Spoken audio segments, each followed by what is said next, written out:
संभल जिले में एक पुलिस स्टेशन है, नाम है धनारी। तो ये जो धनारी पुलिस स्टेशन है, वहाँ एक शख्स 21 मार्च को परेशान हाल भागता हुआ पुलिस के पास पहुँचता है और आकर वो कहता है, साहब रिपोर्ट लिखवानी है, मेरी हत्या की कोशिश हुई, मुझे कुछ लोगों ने किडनैप कर लिया था। इस आदमी का नाम है रामपाल। राजपाल। अब सवाल यह है कि राजपाल को किसी ने किडनैप क्यों किया और उसकी हत्या की कोशिश क्यों हुई? क्या इसकी किसी से दुश्मनी थी या फिर ये बहुत पैसे वाला आदमी था, किडनैप करके फिरौती वसूलना चाहते थे? पुलिस ने उससे पूछा कि भाई क्या मामला है, क्यों तुम्हें किडनैप किया, क्यों तुम्हारी हत्या करने की कोशिश की? तो उसने ये जवाब दिया कि साहब मुझे तो सिर्फ इसलिए किडनैप किया क्योंकि मैं उल्टा पैदा हुआ था। अब ये एक अजीब सी बात है, मतलब इस दुनिया में ऐसे हज़ारों लोग होंगे, बल्कि मैं कहूँ लाखों लोग होंगे तो भी कोई हैरानी की बात नहीं, जो उल्टा पैदा होते हैं, यानी उनका बर्थ जो है थोड़ा सा मेडिकल कॉम्प्लिकेशंस की वजह से डिफरेंट टाइप का होता है। तो उल्टा पैदा होने की वजह से कुछ ऐसी मान्यताएं हैं कि ऐसे लोग, अगर किसी को अंदरूनी चोट लगे शरीर में, या फिर मान लीजिए कहीं शरीर के अंदर जो है वो एक अकड़न सी कई बार हो जाती है ना, उस तरह के तकलीफ में अगर ऐसे उल्टा पैदा होने वाले लोगों का पांव किसी इस तरह के पीड़ित आदमी के शरीर में टच करा दिया जाए, छुआ दिया जाए, बोलचाल की भाषा में गांव में ये भी कहते हैं कि उल्टा पैदा हुए आदमी से लात मरवा दो, तो ये मान्यता है कि उसका चोट या जो अंदरूनी तकलीफ है दर्द वाली, वो ठीक हो जाती है। उसको चनका भी कहते हैं, एक वर्ड है, टर्मिनोलॉजी है चनका, वो चनका ठीक हो जाता है। तो राजपाल ने बताया कि साहब मैं उल्टा पैदा हुआ हूँ और इसीलिए मुझे अगवा करके इस तरह से हत्या करने की कोशिश हुई। पुलिस ने कहा भाई ये कौन सी वजह हुई, मतलब इस दुनिया में लाखों लोग उल्टा पैदा होते हैं, तुम्हारी हत्या करने की कोशिश इस वजह से क्यों की जाएगी? तुमने उल्टा पैदा होकर कोई गुनाह तो किया नहीं। तो उसने कहा साहब गुनाह तो नहीं किया, लेकिन वो लोग गुनाह करना चाहते थे जिन लोगों ने मुझे किडनैप किया था।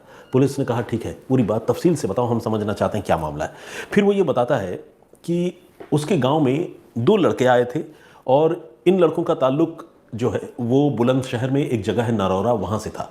इन लड़कों ने आकर ये बताया कि उनमें से एक की माँ वो काफ़ी बीमार है, उनको चनका लग गया है, शरीर के किसी हिस्से में काफ़ी तेज़ दर्द है, वो हॉस्पिटल में भर्ती हैं और ट्रीटमेंट तो चल रहा है लेकिन उसका कोई फ़ायदा नहीं हो रहा है। लड़कों ने राजपाल से कहा कि हमें ये पता चला कि आपका जन्म उल्टा हुआ था, आप उल्टा पैदा हुए थे, तो अगर आप एक बार पाँव लगा देंगे तो मेरी माता का जो दर्द है शरीर में वो ठीक हो जाएगा, तो आप हमारे साथ चलिए। इससे पहले भी राजपाल से इस तरह का फेवर बहुत सारे लोग लिया करते थे। गांव देहात में इस तरह की बातें और मान्यताएं बहुत चलती हैं। आप में से जिनका भी ताल्लुक गांव से है, गाँवों से है, वो ज़रूर इन चीज़ों को रिलेट कर पाते होंगे। तो राजपाल को लगा कि चलो भाई किसी के काम ही आ रहा हूँ, मुझे क्या नुकसान है, चलते हैं। तो इन दोनों लड़कों के साथ राजपाल जो है वो बुलंदशहर के नरौरा के लिए निकल गया। दोनों लड़के पहले उसे नरौरा लेकर गए। किसी को पाँव छुआने या किसी के इलाज में मदद करने, इस तरह का कोई मामला ही नहीं था। लड़के पहले बुलंदशहर लेकर गए, बुलंदशहर से वो लेकर चले गए उत्तर प्रदेश में ही एक और जगह है एटा, वहाँ, और फिर एटा से घूमते घामते राजपाल को लेकर वो पहुँच गए आगरा। आगरा में एक आदमी इनको मिला राजपाल को, जो 2 लड़के लेकर गए थे राजपाल को। उन 2 लड़कों ने बताया कि साहब ये राजपाल हैं, ये उल्टा पैदा हुए हैं, हम इनको लेकर आए हैं, अब आपको जो करना है तंत्र क्रिया वो आप इनके साथ कर सकते हैं। ये जो आदमी मिला, इस आदमी को जो है ये बाकी के 2 लड़के अपने गुरु के तौर पर देख रहे थे, मान रहे थे, और इस आदमी का नाम था राजवीर। तो राजवीर के पास ये लोग गए और राजवीर को बोला कि साहब ये तंत्र क्रिया के लिए तैयार हैं, इनको हम लेकर आए हैं। राजपाल को अभी तक ये समझ में नहीं आ रहा था कि ये होने क्या जा रहा है, तंत्र क्रिया किस बात की, मेरा इसमें क्या रोल है। उसने कई बार पूछा तो लड़कों ने उसे डांट डपट करके चुप करा दिया। उसके बाद आगरा में एक सुनसान जगह पर ये लेकर गए, आसपास कुछ खेत भी थे, और उन खेतों में ले जाकर लड़कों ने राजपाल के हाथ और पाँव बांध दिए। पाँव तो बांध दिए, हाथ पीछे बांध दिए, और इसके बाद खेतों के बीच में ही ऐसी जगह जहाँ पर किसी और की नज़र न पड़े, आबादी से दूर, वहाँ पर राजपाल को लिटा दिया गया। बाकी के लोग, वहाँ जो भी 2-4 लोग मौजूद थे, उन सारे लोगों ने कुछ तंत्र मंत्र की सामग्री का इंतज़ाम किया, जैसे सिंदूर लेकर आए और हवन वगैरह के लिए आग जलाने का इंतज़ाम लेकर आए, घी लेकर आए और लाल कपड़ा लेकर आए। इस तरह की बहुत सारी चीज़ें, सामग्री जिसे कहते हैं, वो उन लोगों ने उस जगह पर इंतज़ाम किया। और ये जो आदमी था राजवीर, जिसके पास ये दोनों लड़के राजपाल को लेकर गए थे, उस आदमी ने वहाँ तंत्र मंत्र के जो कर्मकांड है उसकी शुरुआत कर दी। धुआं हुआ उठने लगा, वो कुछ मंत्र बोलने लगा, अजीबोगरीब हरकतें करने लगा, और फिर इस आदमी के चेहरे पर, राजपाल के चेहरे पर कपड़ा डाल दिया गया और कुछ हथियार वगैरह भी राजपाल को वहाँ पर नजर आए। राजपाल को अब तक वो बिल्कुल क्लूलेस था, समझ में नहीं आ रहा था कि हो क्या रहा है। हालांकि हाथ पांव जैसे ही उसके बांध दिए गए वो घबरा गया था, लेकिन जब उसने देखा कि उसके चेहरे पर कपड़ा भी डाल दिया जा रहा है, कुछ हथियारों के इंतजाम किए जा रहे हैं, तो उसकी बिल्कुल हवा खराब हो गई। अब वो बेतहाशा डर के मारे चिल्लाने लगा। ये जो तंत्र क्रिया करने वाले लोग थे जिन्होंने राजपाल को पकड़ा था, इन लोगों से एक गलती ये हो गई, मतलब गलती वर्ड तो शायद सही नहीं है, लेकिन फिर भी मैं कहूँगा इनसे एक चूक ये हो गई, उनके पॉइंट ऑफ व्यू से गलती कह रहा हूँ मैं, हमारे पॉइंट ऑफ व्यू से नहीं। वो ये कि इन्होंने राजपाल के हाथ पांव तो बांधे ज़रूर, लेकिन उसका मुंह नहीं बांधा, उसके मुंह में कोई टेप वेप नहीं लगाया और कोई पट्टी नहीं बांधी। नतीजा ये हुआ कि राजपाल को जब लगा कि उसकी जान पर खतरा बन सकता है, ये लोग कहीं तंत्र मंत्र के नाम पर उसकी बलि ही न चढ़ा दे, तो वो बहुत ज़ोर से चिल्लाने लगा, चीखने चिल्लाने लगा, बचाओ बचाओ की आवाज़ करने लगा। और जैसे ही चीखने चिल्लाने लगा तो गांव के कुछ लोगों ने शोर सुना, वो दौड़े आए। अब ये जो तंत्र मंत्र करने के लिए लोग थे, ये जो 2 लड़के थे और उनके साथ राजवीर नाम का एक शख्स था, ये सारे लोग गांव वालों के पैरों की आहट सुनकर और उनका रेसिप्रोकेट करता हुआ जो शोर है कि क्या हुआ, कहाँ हो, किधर हो, आ रहे हैं, ये सुनकर जो है ये बाकी लोग भाग गए। उसके बाद गांव के लोग आए और उन्होंने राजपाल को रेस्क्यू किया, उसके हाथ पांव में जो पट्टियाँ बंधी हुई थी उसे खोला और फिर राजपाल को किसी तरह से आज़ादी मिली। वो फिर वहाँ से जान बचाकर किसी तरह से लोगों से पैसे उधार लेकर जैसे भी हो वापस आया संभल, और उसने राहत की सांस ली, सेफ एंड सिक्योर उसने अपने आप को फील किया, पानी वानी पिया। उसके बाद उसने हिम्मत जुटाई और हिम्मत जुटाकर वो संभल पुलिस के पास पहुंचा। संभल पुलिस ने जब ये पूरी कहानी सुनाई तो पुलिस जो है उसको भी बड़ी हैरानी हुई और उसने कहा कि भाई इस तरह की बात कि कोई आदमी उल्टा पैदा हो, तंत्र मंत्र के जरिए उसकी जान ले ली जाए, उनका क्या मकसद रहा होगा तंत्र मंत्र के पीछे ये तो नहीं पता, लेकिन तुम्हारे कत्ल की अगर कोशिश हुई तो इस मामले की जांच तो होनी चाहिए। उसके बाद संभल पुलिस ने इस मामले की छानबीन शुरू की और एक एक करके संभल पुलिस ने पहले 5 लोगों को पकड़ा। इनके नाम हैं लाखन, रिंकू, अजय सिंह और दुर्जन। ये सारे लोग जो हैं उत्तर प्रदेश के इसी बेल्ट से हैं, बुलंदशहर, एटा, आगरा और आसपास के इलाकों से। इन लोगों को पुलिस ने पकड़ा और इन लोगों को पकड़ने के बाद इनसे जब पूछताछ हुई तो इन्होंने कहा कि देखिए साहब, हम तो सिर्फ राजपाल को किडनैप करने में हमारा रोल था, न तो तंत्र मंत्र से हमारा कोई लेना देना है और न ही हम किसी की हत्या करना या करवाना चाहते हैं, ना कोई नरबली दिलाना चाहते हैं। हमें तो बस ये कहा गया था कि तुम कोई ऐसा आदमी उठाकर लाओ जो उल्टा पैदा हुआ हो, तो उस आदमी के साथ हम कुछ तंत्र क्रियाएं करेंगे और बदले में हम तुम्हें 5 लाख रुपए देंगे। अब ये बात जब पुलिस ने सुनी पुलिस, तो फिर पुलिस को भी हैरानी हुई कि भाई उल्टा पैदा हुए आदमी की इतनी कीमत की 5 लाख उसको अगवा करके लाने पर दिया जाए, तो ऐसा क्यों? पुलिस ने पूछा वो कौन सा आदमी था, तो ये जो गिरफ्तार हुए लोग थे लाखन, रिंकू, अजय सिंह और दुर्जन, इन्होंने बताया कि साहब वो तो रघुवीर था जिन्होंने हमें 5 लाख रुपए देने की बात कही थी। पुलिस ने कहा रघुवीर कौन है, कहाँ रहता है? राजपाल ऑलरेडी रघुवीर नाम के एक आदमी का जिक्र कर चुका था, तो इन्होंने बताया कि रघुवीर जो है वो आगरा में रहते हैं और आगरा में वो ट्रेन में काम करते हैं, मतलब भारतीय रेल में काम करते हैं, और आगरा में एक रेलवे स्टेशन है यमुना ब्रिज। ये रघुवीर उस यमुना ब्रिज रेलवे स्टेशन के स्टेशन मास्टर हैं। अब ये भी एक शॉकिंग सी बात थी, एक काफ़ी पढ़ा लिखा काबिल आदमी जो मेरे हिसाब से स्टेशन मास्टर है, मतलब क्लास 1 ऑफिसर होगा सेंट्रल गवर्नमेंट में, तो अगर एक इस तरह का आदमी अगर इस तरह के भयानक तंत्र मंत्र की हरकतों में शामिल है, किसी को नरबली देने दिलाने की कोशिश कर रहा है, तो ये कैसी अजीब और चौंकाने वाली बात है। तो पुलिस ने अब ये तय किया कि वो रघुवीर तक पहुंचेगी, उसे गिरफ्तार करेगी। पुलिस ने रघुवीर के घर पर छापेमारी कर दी। रघुवीर अकेला रहता था, परिवार के लोग कहाँ थे ये उस समय तो पता नहीं चल पाया, लेकिन जब आगरा में इसके घर पर छापेमारी की गई तो घर के अंदर का मंजर देखकर पुलिस चौंक गई। अजीबोगरीब तरह तरह की तस्वीरें, स्केचेस, जैसे आप लोगों ने देखा होगा कुछ दिन पहले मुस्कान और साहिल वाला जो मामला था, उसमें साहिल के घर में कुछ सैटनिक चीज़ें, आपको शैतानी ताकतों की उपासना से जुड़ी हुई कोई चीज़ें, स्केचेस, ये सारी चीज़ें नज़र आई थी। ये रघुवीर के घर में भी कुछ इसी तरह की चीज़ें पुलिस को नज़र आई।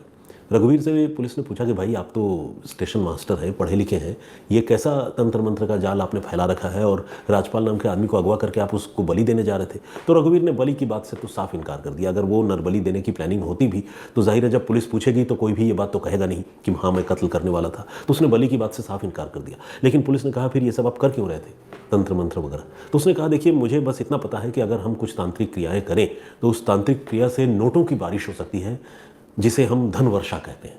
ये सुनी पुलिस तो पुलिस और हैरान रह गई। पुलिस को लगा भाई नोट तो टकसाल में छपते हैं, बाकायदा एक एक करेंसी का हिसाब किताब होता है, नोटों की बारिश तंत्र मंत्र से आसमान से कैसे होने लगेगी? तो ये जो राजवीर नाम का आदमी था, इसने कहा कि देखिए आपको मेरी बातों पर यकीन नहीं होगा, लेकिन कुछ ऐसी तंत्र क्रियाएं होती हैं जिससे नोटों की बारिश हो सकती है, और मैंने कई लोगों को ऐसा करते और कहते हुए सुना है। पुलिस ने कहा खुद देखा है? बोला नहीं नहीं, मैं खुद भी तंत्र क्रियाएं जानता हूं, तो मैं कर सकता हूं, मुझे उसका पूरा प्रोसेस पता है। ये कहकर उसने अपने घर में कुछ अजीबोगरीब हरकतें और तांत्रिक क्रियाएं दिखाकर पुलिस को कन्विंस करने की कोशिश की, लेकिन ये सब अंधविश्वास को बढ़ावा देने वाली चीज़ें थी। लिहाजा पुलिस ने उसकी किसी भी बात को, किसी भी स्टोरी को बाय नहीं किया, स्वीकार नहीं किया और उसे गिरफ्तार कर लिया। अब जब रघुवीर को गिरफ्तार हुआ तो उसकी निशानदेही पर एक एक करके पुलिस ने ऐसे ही तंत्र मंत्र की क्रियाएं करने वाले लोगों को, झांसा देने वाले लोगों के बारे में जानकारी जुटाई और तकरीबन 14 से 15 लोगों को अब संभल की पुलिस ने इस सिलसिले में गिरफ्तार किया। लेकिन इसके आगे की जो कहानी है वो बहुत शॉकिंग है। ऐसे लोगों को जब पुलिस ने गिरफ्तार किया तो उसमें सिर्फ स्टेशन मास्टर नहीं है, बल्कि एक माइक्रोबायोलॉजी से पोस्ट ग्रेजुएशन तक की पढ़ाई करने वाला स्टूडेंट, या आदमी मैं कहूँगा उसको, अब तो स्टूडेंट वो रहा नहीं, वो इस रैकेट में शामिल है। एक पतंजलि का स्टोर चलाने वाला एक बिजनेसमैन, वो इस रैकेट में है। और भी बहुत सारे प्रभावशाली, संपन्न, पढ़े लिखे लोग जिनकी समाज में इज्जत है, वो भी इस तरह के रैकेट से जुड़े हुए हैं। और पुलिस का कहना है कि ये सारे के सारे लोग जो है अंधविश्वास में बहुत घनघोर तरीके से यकीन रखते हैं, जिनको ये लगता है कि तंत्र क्रियाओं से धन की बारिश हो सकती है, नोट बरस सकते हैं, लेकिन उसके लिए कुछ टर्म्स एंड कंडीशन है। अब वो टर्म्स एंड कंडीशन इतने अजीब हैं जिसके बारे में सुनकर आपको हैरानी होगी। टर्म्स एंड कंडीशन के बारे में भी बताएंगे, लेकिन पहले ये जानिए कि जब इनसे पूछताछ हुई तो ऑब्वियसली इनके पास जो इलेक्ट्रॉनिक गैजेट्स, मोबाइल फोन वगैरह थे, वो डिवाइसेस पुलिस ने जब्त किए। जब जब्त किए पुलिस ने तो उन डिवाइसेस में पुलिस को तकरीबन 300 से ज़्यादा लड़कियों के न्यूड वीडियोज़, फोटोग्राफ्स और ऐसे ही इंक्रिमिनेटिंग डॉक्यूमेंट्स मिले। मतलब 300 से ज़्यादा, ये अपने आप में एक शॉकिंग आंकड़ा है जो संभल पुलिस ने बताया है। और इन वीडियोज़ में, तस्वीरों में लड़कियां जो है वो अलग अलग तांत्रिकों के साथ, अलग अलग लोगों के साथ कॉम्प्रोमाइजिंग पोजीशन में नज़र आ रही थी। एक वीडियो तो ऐसा मिला जिसमें एक पूरी तरह से न्यूड लड़की ज़मीन पर वैसे ही लेटी हुई थी जिस तरह से राजपाल को हाथ पांव बांधकर उन्होंने लिटा दिया था। अलबत्ता राजपाल के तो कपड़े नहीं उतारे थे, लेकिन इस लड़की के कपड़े ज़रूर उतार दिए गए थे। उसको न्यूड लिटाया गया था ज़मीन पर, और पास में 2 कार्टन बॉक्स थे, गत्ते के डिब्बे, जिसमें नोट ही नोट भरे हुए नजर आ रहे थे। इसके अलावा तंत्र मंत्र के कुछ साजो सामान और तंत्र मंत्र करते हुए कुछ लोग वहां पर नजर आ रहे थे। एक ऐसा वीडियो भी इन लोगों के पास से पुलिस को मिला। इसके अलावा लड़कियों के न्यूड वीडियोस और फोटोग्राफ्स तो मिले ही थे। पुलिस ने अब ये पता करना शुरू किया कि भाई ये क्या मामला है, तंत्र मंत्र तो ठीक है, लड़कियों का क्या रोल है। तो ये पता चला कि ये जो तांत्रिक है, ये लोगों से ये कहते थे कि धन वर्षा तभी हो सकती है जब वो किसी कुंवारी लड़की को तंत्र मंत्र के लिए राजी करके लेकर आए, और वो लड़की सिर्फ कुंवारी ही नहीं होनी चाहिए, वर्जिन ही नहीं होनी चाहिए, बल्कि उसमें और भी बहुत सारे टर्म्स एंड कंडीशन होने चाहिए। उन लड़कियों की हाइट एक सर्टन पैरामीटर है उनका, जैसे 5 फीट 4 इंच या ऐसा कुछ, उसके ऊपर होनी चाहिए, उससे छोटी उम्र के होने से नहीं चलेगा। और सबसे बड़ी और इम्पॉर्टेंट शर्त तो यही है कि कुंवारी होनी चाहिए। उन्होंने कभी सुअर का या गाय का मांस न खाया हो, ये कंडीशन होनी चाहिए। और इस तरह की और बहुत सारी बातें, मतलब एक लड़की के निजी जीवन के बारे में जानना अपने आप में बड़ा अजीब है, और कोई किसी की निजी ज़िंदगी के बारे में क्यों जानेगा। लेकिन ये जो तांत्रिक है, ये इस तरह की लड़कियों का चुनाव करते थे बाकायदा, और अपने चेले चपाटों को ये जिम्मेदारी देते थे कि वो ऐसी कुंवारी लड़कियों को ढूंढ कर लाए जो इस तरह के कैटेगरीज में फुलफिल करती हों, फिट बैठती हों, और फिर उन लड़कियों को ले आकर ये तंत्र क्रियाएँ करते थे। और ये कहा जाता था कि 20 पैरामीटर्स पे लड़कियों को जांच कर, परख कर तंत्र क्रियाओं में शामिल किया जाता था। कुछ ऐसे मामले तफ्तीश में सामने आए जिसमें ये पता चला कि ये सब करने के दौरान, चूंकि वो लड़कियों को लाते ही इस इरादे से थे कि तंत्र क्रिया के नाम पर उनका यौन शोषण कर सके, तो तकरीबन सारी की सारी लड़कियों का ये लोग यौन शोषण भी करते थे। प्राइवेट पार्ट को टच करना, छूना, बदतमीजी करना, और प्रसाद खिलाने के नाम पर कोई नशीली चीज़ दे देना जिससे लड़कियां बेहोश हो जाए, फिर उनके साथ यौन उत्पीड़न करना, इस तरह की हरकतें इस तंत्र मंत्र वाले जो गैंग के लोग हैं उनकी थी, ऐसा पुलिस का कहना है। और अब पुलिस उन लड़कियों के बारे में जानकारी जुटाने में लगी हुई है जिन लड़कियों की तस्वीरें और वीडियोस पुलिस ने इन तांत्रिकों के गैंग के पास से रिकवर किए हैं। इनसे पुलिस ने पूछा कि भाई लड़कियों का क्या रोल है, तो उन्होंने कहा कि देखिए, रोल यही है कि अगर ये लड़कियां जिस तरह से हम चाहते हैं कि कुंवारी हो, सर्टन एज की हो, हाइट उनका लिमिटेड हो, जितना हम चाहते हैं उसके ऊपर हो, और इसके अलावा और भी बड़ी दुर्लभ चीज़ें जैसे 6 पाँव वाला कछुआ ये ढूंढते हैं, 2 मुँहा सांप ढूंढते हैं, उल्लू ढूंढते हैं। 2 मुँहा सांप यानी वो सैंड बोआ जिसे कहते हैं, हार्मलेस स्नेक होता है वो। तो और बाकी चावल के दानों को खींचने वाले सिक्के ढूंढते हैं। तो इस तरह की अजीबोगरीब तिलस्मी चीज़ें, जिसमें कुछ दुर्लभ जंतु जानवर हैं और कुछ ऐसी चीज़ें हैं जिसके बारे में हवा बहुत खड़ा किया गया है मार्केट में कि अगर ये किसी के हाथ लग जाए तो तांत्रिक सिद्धियों से वो बहुत अमीर बन सकता है। तो इस तरह की चीज़ों की ये तलाश में लगे रहते हैं, ऐसी लड़कियों की तलाश में लगे रहते हैं और तंत्र मंत्र और कर्मकांड के नाम पर ये लोगों से वसूली किया करते हैं। तो कुल मिलाकर इनका 2 एजेंडा होता है, एक तो लोगों को फांसना नोट की बारिश के नाम पर, और दूसरा लड़कियों का यौन शोषण करना और लड़कियों को भी अपने इस गैंग में फंसाकर उनकी आबरू या इज्जत लूटना। तो इस गैंग के तकरीबन 14 से 15 लोगों को अब संभल पुलिस ने गिरफ्तार किया है। गिरफ्तार करने के बाद कुछ एक और बातें पता चली है, वो ये कि ये लोग अजीबोगरीब चीज़ें तो अपने पास इकट्ठा करते ही थे, पकड़े जाने के डर से ये आपस में कोड लैंग्वेज का भी इस्तेमाल करते थे बातचीत करने के लिए। जैसे अजीबोगरीब चीज़ें, जैसा मैंने आपको कहा ना कि चावल के दानों को खींचने वाले सिक्के हो गए, या सैंड बोआ स्नेक हो गया जिसे 2 मुँहा सांप कहते हैं, और इसके अलावा 6 पाँव वाला कछुआ हो गया, उल्लू हो गए। इस तरह की चीज़ों को ये तंत्र मंत्र के साजो सामान का हिस्सा मानते थे और इनके लिए एक कोड लैंग्वेज यूज़ करते थे आर्टिकल, कि आर्टिकल का इंतज़ाम हुआ या नहीं हुआ। और ये जो चेले चापड़ हैं जिनको ये जिम्मेदारी दी जाती थी कि गुरु के लिए वो लड़कियां लेकर आएँ और अलग अलग क्लाइंट्स को फंसाएं, तो उसके लिए वो जब किसी लड़की को लेकर आते थे अपनी बातों में फंसा कर, या किसी क्लाइंट को राज़ी करते थे इस तरह के तंत्र मंत्र के काम के लिए, तो ऐसी चीज़ों का जो भी फोटोग्राफ या वीडियो जो पुलिस ने बरामद किया, वो चीज़ें जब वो अपने किसी सीनियर को, किसी गुरु को, बड़े तांत्रिक को भेजते थे, तो उसके लिए एक वर्ड यूज़ करते थे, मीडिया। ठीक इसी तरह से ये जो तांत्रिक हैं और उनके जो चेले हैं, उसके लिए वर्ड यूज़ होता था कारीगर। और जो आदमी अमीर बनना चाहता था और जो इस तरह के तंत्र मंत्र के लिए पैसे खर्च करने और इस तरह के अजीबोगरीब चीज़ें इकट्ठा करने के लिए पैसा देने को राज़ी होता था, उसको एस्क्रो बोलकर एक वर्ड, कोड वर्ड के ज़रिए जो है ये लोग संबोधित किया करते थे। तो इस तरह से इनका जो जाल बट्टा है वो सालों से ऐसे ही चला आ रहा था, तकरीबन 7-8 साल से। अब सवाल ये है कि क्या 7-8 सालों में कहीं भी एक बार भी ये लोग नोटों की बारिश करवाने में कामयाब हो पाए? तो जवाब है नहीं हो पाए, क्योंकि ये सब झूठ है और इसके अलावा और कुछ भी नहीं है। लेकिन अगर नोटों की बारिश नहीं करवा पाते तो लोग से जब ये नोट लेते हैं और तंत्र मंत्र के नाम पर कहते हैं कि घर नोटों से भर जाएगा, तो फिर वो दावा जब करते हैं तो जवाब कैसे देते होंगे जब नोट नहीं बरसता है? तो इसका जवाब भी पुलिस ने दिया। पुलिस ने बताया कि ये जैसे ही लड़कियों को उस तरह के न्यूड तंत्र मंत्र के कर्मकांड के लिए लेकर आते थे, तो वो तकरीबन 20-25 क्राइटेरिया उन लड़कियों के लिए फिक्स करते थे। अब इन क्राइटेरियाज़ का जो जवाब है वो बहुत पर्सनलाइज्ड होता है कि प्राइवेट पार्ट के पास तिल है या नहीं, तुमने कभी गाय का मांस खाया है या नहीं, या कभी सूअर का मांस तुमने खाया है या नहीं, और क्या अभी तुम्हारे पीरियड्स चल रहे हैं या नहीं चल रहे हैं, और क्या कभी किसी से फिजिकल रिलेशन बना नहीं बना। ये सब ऐसी चीज़ें हैं, ऐसे सवाल हैं जिनका जवाब एक आदमी सिर्फ और सिर्फ वही दे सकता है, क्योंकि वही जानता है। कोई किसी को इतना मॉनिटर नहीं करता, उसके पीछे लगा नहीं रहता। तो इस तरह के 20-25 सवाल होते, लंबी फहरिस्त होती, और फिर लड़कियों को तंत्र मंत्र के लिए राजी करके लेकर आते, उनका यौन शोषण करते। और जब धन वर्षा नहीं होती, ऑब्वियसली धन की बारिश कहाँ से होगी? ये कोई मजाक थोड़ी है कि तंत्र मंत्र से धन की बारिश होने लग जाए, फिर तो पूरी दुनिया जो है तंत्र मंत्र के ही पीछे पड़ जाती। तो जब नहीं होती बारिश और जब पैसा इन्वेस्ट करने वाला आदमी तांत्रिकों से पूछता कि साहब बारिश तो हुई नहीं, पैसे तो आए नहीं, तो फिर तांत्रिक ये जवाब दे देते, भाई कहाँ से बारिश होगी, हमने जो 20 सवाल पूछे थे इस लड़की ने उसमें से कुछ झूठ बोला होगा, ज़रूर या तो इसका किसी से रिलेशन होगा, या ज़रूर कभी इसने मांस खाया होगा, कुछ इस तरह की बात बोल दे कि सारी जिम्मेदारी या सारा दोष उस लड़की पर मढ़ देते थे और कहते थे इसी वजह से तंत्र साधना जो है वो फेल हो गई। तो ये सिस्टम चला रहा था। और ये जो धंधा है वो उत्तर प्रदेश में अब तक जो जांच हुई है उसके मुताबिक तकरीबन 6 ज़िलों में इनका ये जाल बट्टा फैला हुआ था। उसमें संभल, एटा, इटावा, आगरा, फिरोजाबाद और बुलंदशहर, इन ज़िलों में इन तांत्रिकों के बारे में और उनके लोगों के बारे में पता चला है।